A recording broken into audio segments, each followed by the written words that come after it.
Assalamualaikum warahmatullahi wabarakatuh.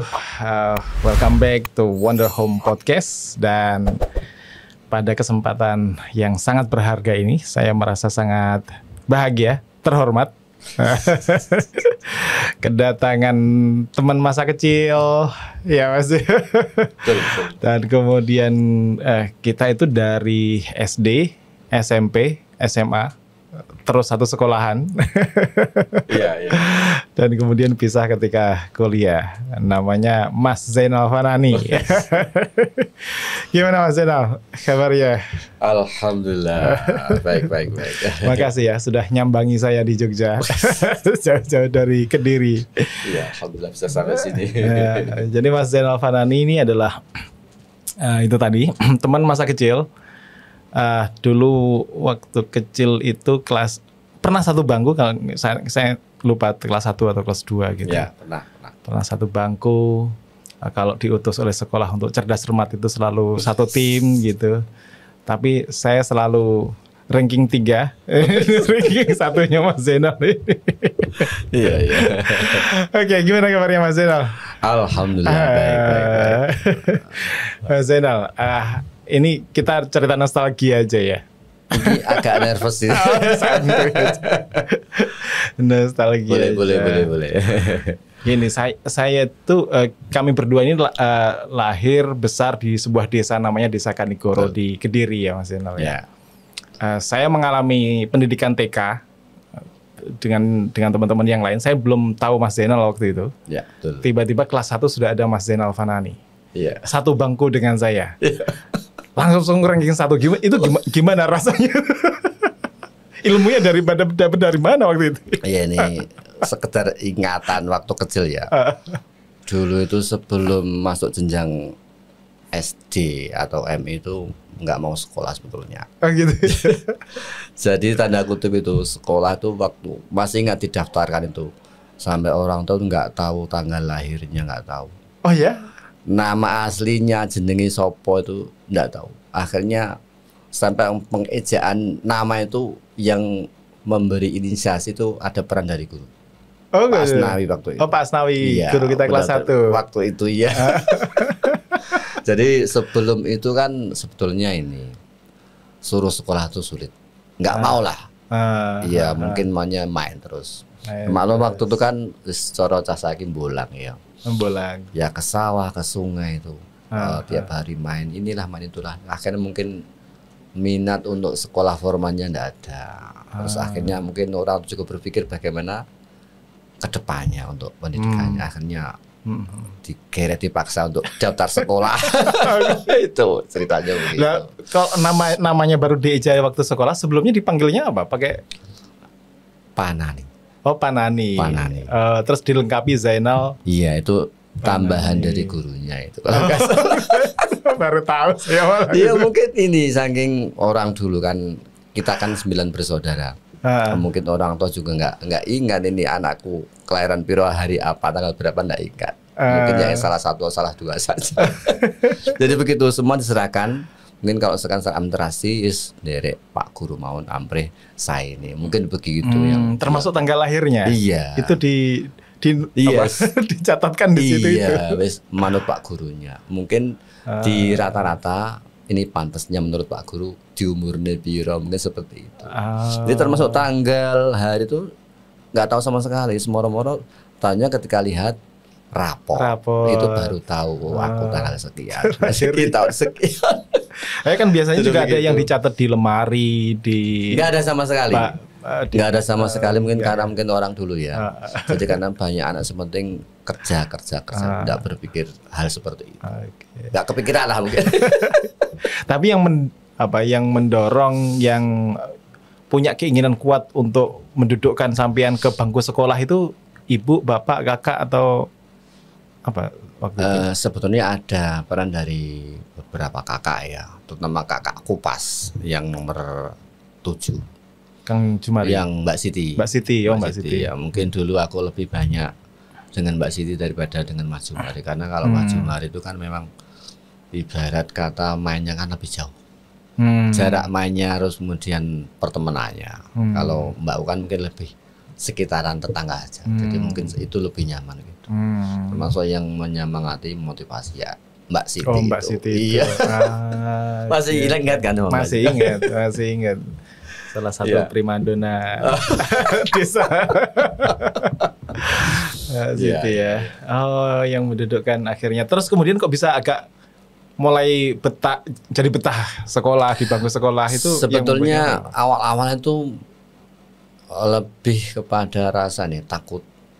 Jadi ibarat guru masih masuk pintu sudah tegang duluan. Harus merasa harus ini kalau aku nggak nyimak, kalau nggak teknik guru nih wedi nih dihukum. Lebih ke arah itu sebetulnya. Sehingga jadi bukan karena belajarnya, karena menyimak itulah. Oh, karena sebetulnya menyimak itu. Iya. Bukan karena belajar.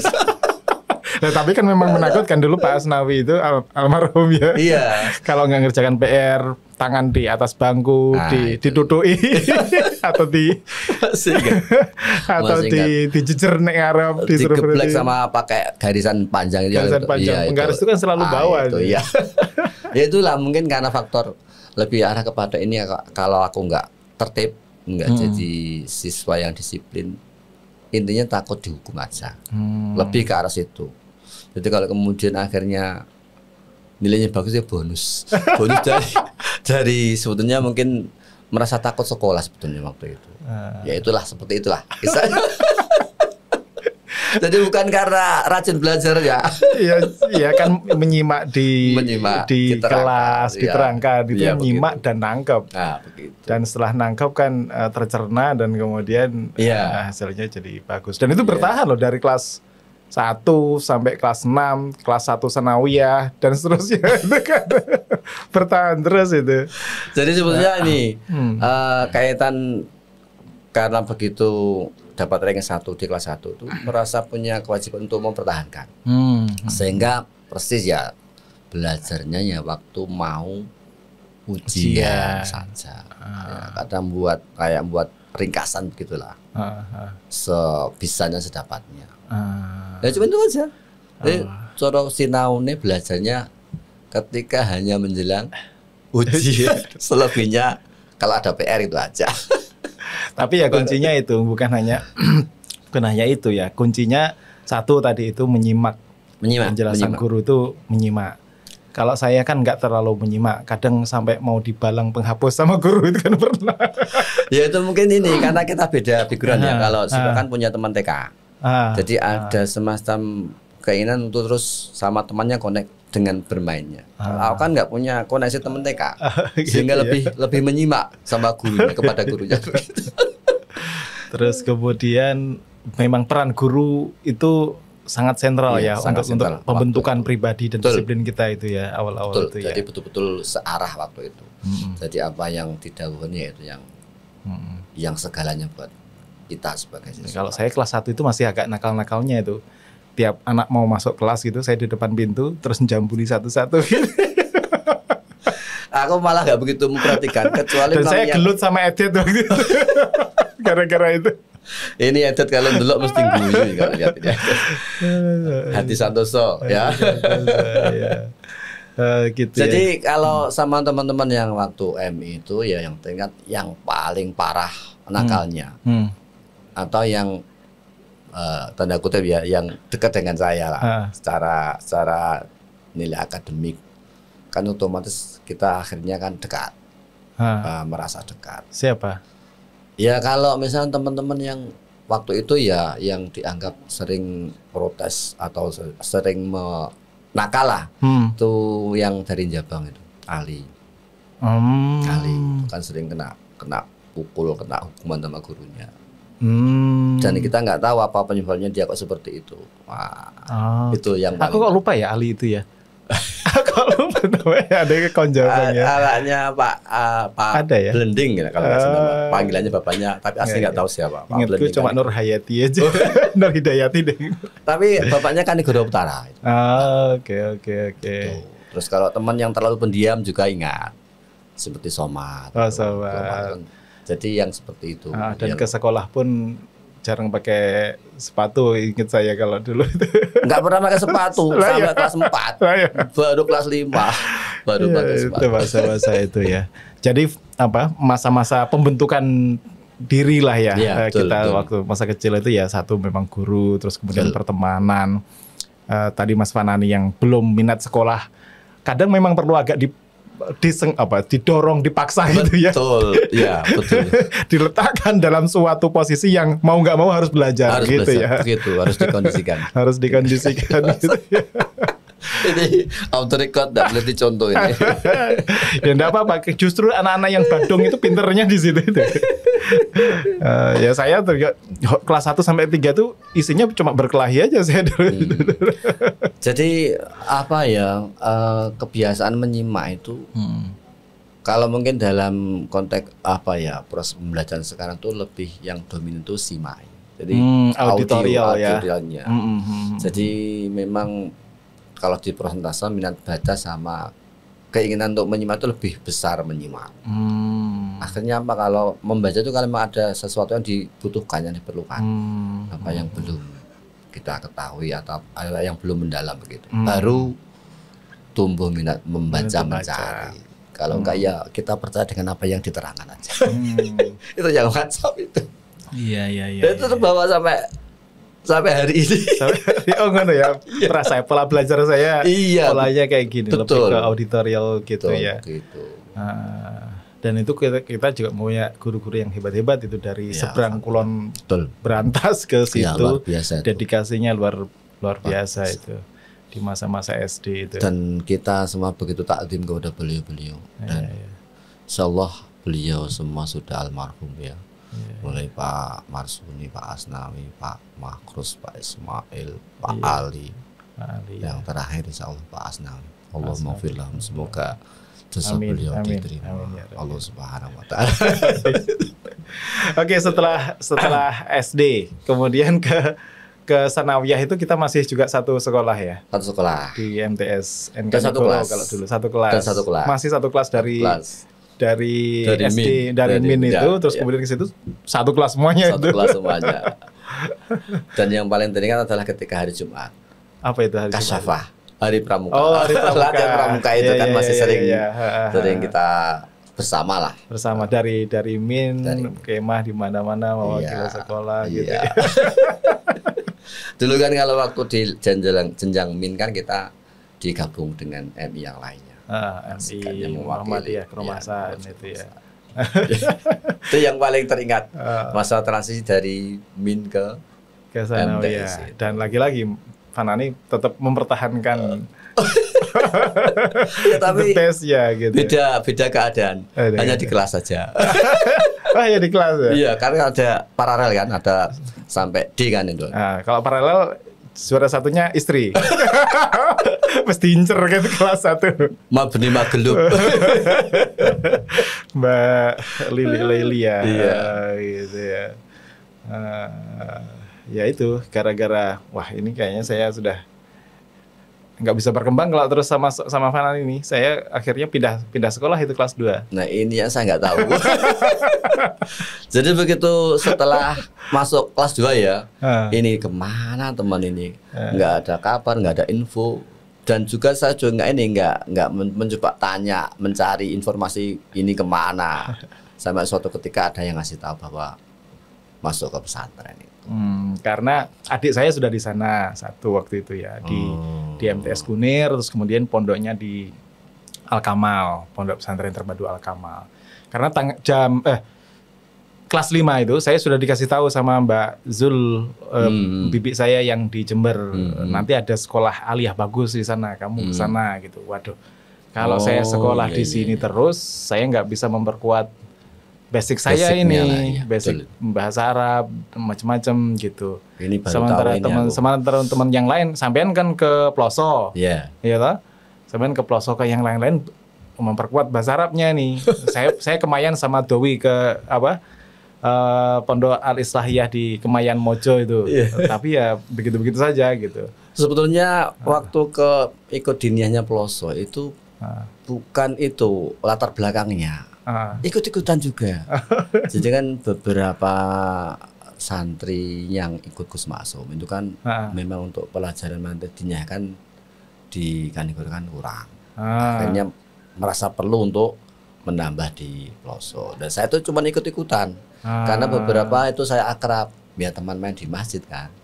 Jadi itu latar belakangnya. Bukan karena untuk persiapan ke sana. Jadi saya baru tahu ternyata. Ya kan sekaligus. Berarti. Enggak, ternyata ini saya baru tahu bahwa sudah ada gambaran dari bule yang Jember. Yang di Jember itu. Sudah ada pengarahan lah. Malah saya kan enggak ada sama sekali. Ya tahunya kan begitu lulus sudah didaftarkan dan pemberitahuan langsung besok tanggal sekian ikut tes. Itu tahunnya. Oh, kelas 3. Iya, kelas 3 setelah lulus. Setelah lulus sambil nunggu pengumuman yang lain-lain, kemudian dikabari untuk harus ikut tes ini. Ya mengalir saja, ikut aja. Apa kata guru? Kata memang kita takdim ya, terus manut aja lah. Dan itu kayaknya pertama kali ya. Artinya dari Sanawiyah Kanigoro yang sebelumnya sudah ada. Jadi 2 generasi atas kami itu sudah belum ada yang lolos. Terus, sudah tes tapi belum ada yang lolos. Itu kan terus kalau masih ingat golongannya Mas Ahmad Rifai. Oh, Ahmad Rifai. Mas Khotib yang putranya Pak Zainuri itu. Oh, iya. Mas Rifai Indosari ya. Sama Mas Yahya. Kan itu kan trio base-nya waktu yang dua tahun di atas kita itu. Iya, orang hebat di Pramuka juga, di OSIS, di semuanya lah. Semua mampu. Jadi tapi yang tembus sampean. Ya ini ya kemudian di luar dugaan. Jadi waktu daftar pun ya sekedar ikut-ikutan saja. Jadi gini guys, kita itu di Sanawiyah ya biasa ya, ada pelajaran agama segala macam. Terus kemudian di Aliyah itu ada namanya Madrasah Aliyah program khusus. Dan itu seleksinya se-Jawa Timur. Diambil dari 10 yang boleh daftar itu 10 besar dari Sanawiyah masing-masing. Dan dipilih 40 terbaik pertama itu di Jember. Gitu yang ya. Lolos tes. Yang lolos tes. Terus kemudian 40 berikutnya itu di Jombang, di Denanyar ya. Terus 40 yang berikutnya di Paiton, di Nurul Jadid gitu. Dan Mas Fanani mewakili MTSN Kanigoro itu terpilih menjadi 40 pertama yang terbaik tadi itu dan lulus di MABK Jember. Berarti alumni MTS Kanigoro yang pertama kali. Pionirnya. Dan setelahnya kan baru kemudian ada Saiful Ali sama Budi Santoso. Budi Santoso. Oh, Budi Santoso Kanigoro juga. Iya. Nah, saya karena tadi sudah merasa nggak punya cukup modal untuk saya sejak SD sudah tahu tentang MAPK itu, informasi itu. Makanya cari pesantren yang ada bahasa Arabnya gitu di Al-Kamal itu di Kunir itu. Dan kebetulan ada senior yang sudah di sana. Di Jember, pernah di Jember lah gitu. Yang lulus Arif Maftuhin, Ahmad Najib Burhani gitu. Jadi ada senior yang di sana. Ada senior dan kemudian sama gurunya itu di training dari kelas 3 itu untuk diarahkan begini. Edatnya lebih gitu. Ada lah begitu. Nah, usahanya lebih ya. Lah sampean kan labduni betul. Enggak cuma gini, tadi menyinggung soal bahasa Arab ya. Bahasa Arab itu ketika dulu saya ingat betul almarhum Pak Seroji. Pak Seroji. Itu ketika ngajar bahasa Arab. Itu kalau kami diterangkan beberapa kali enggak dong menurut beliau itu langsung komentar begini mau daftar MAPK. Oh gitu ya. saya ingat itu tapi saya enggak ngah Bapak.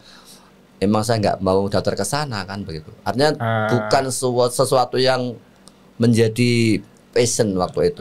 Masih ngambang lah, belum jelas ini kemana arahnya. Cuman ketika menyinggung kata-kata bahasa Arab yang paling sebetulnya mungkin ya maunya beliau itu menerangkan dengan sebaik mungkin. Harapannya kan siswanya menyimak dengan baik. Semoga bisa menjadi bekal modal untuk bisa PK. Begitu mungkin. Ya, kalau Pak Seroji saya masih ingat ngajar bahasa Arab waktu kelas 1 juga itu. Betul. Kan orangnya tekun, tapi kan sering duduk karena kan sakit, ada nggak paru atau apa gitu. Dan ya. Kesan kan memang ngajarnya kan serius. Jadi mungkin teman-teman juga ya diajar agak tegang. Saking pinternya. Saking tapi kalau nyimak betul bisa itu Iya bisa. Jadi memang sempat tersindir sebetulnya. Kayak gini mau masuk MAPK. Tapi tidak enggak begitu sebetulnya. Terus kemudian untuk tadi masa setelah ujian itu memang ada yang ngajak dari guru yang ngarahkan Pak Aziz waktu itu. kamu harus belajar Pak Kanigoro gitu. Iya, belajar menerjemah langsung dari perkata Al-Qur'an. Kata siapa nih? Kamu sudah saya carikan pengajarnya. Hanya belajarlah di Keromasan. Mas Nani. Mas Nani yang kalau dari MI Keromasan terus ke timur ya, ada musola lagi di jalan situ. Mas Nani yang ngajar itu. Iya. Terjemah Quran kata per kata itu tadi. Itu termasuk modal dan dilala waktu tes. Itu memang bukanya itu. Oh pas. Jadi lancar kan bukanya acak loh. Yang pertama acak, yang kedua dibukakan oleh yang penguji. Kok dilala pas semua. Jadi ya agak lancar loh gitu. Jadi waktu nasi bukan laduni. Laduni betul lah kan. Siapa yang nyuruh buka bagian itu yang pernah dipelajari itu kan intervensi doa dan segala macam itu. Iya, soalnya waktu bahasa Arab tuh bingung itu. Kebetulan yang ngetes kan Pak Soekarjo. Bahasa Arab kan cepat. Sementara saya terutama itu kan nggak pernah hiwar secara lahjah fuskah bagus, ya mengatas bagus. Ya cenderung lambat lah. Tempo intonasi macam lugu lah, tidak seperti beliau. Jadi ketika ada soal bingung, ini perintahnya apa?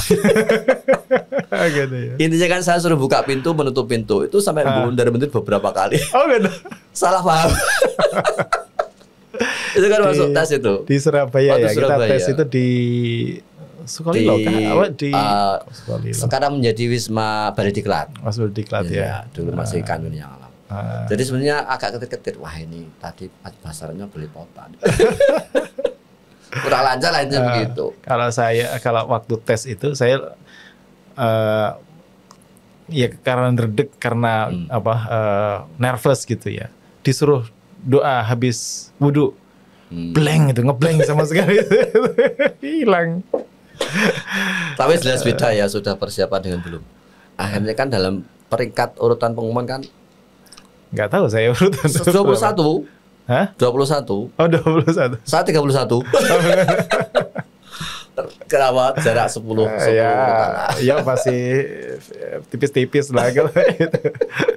Ya tapi paling nggak itu tadi mempersiapkan memang sudah guru-guru lagi-lagi peran guru juga mengarahkan kemana kita dan segala macam, mentraining kita, mempersiapkan kita itu juga peran guru itu penting. Dulu ekspektasi guru itu melampaui keinginan kita sebagai siswa. Mungkin ada begitu, sehingga mungkin lebih kepada barokah guru lah. Barokah guru. Iya. Dan mereka masih juga bangga pionir Fanani di sana. Dan kan nama sekolah juga terangkat.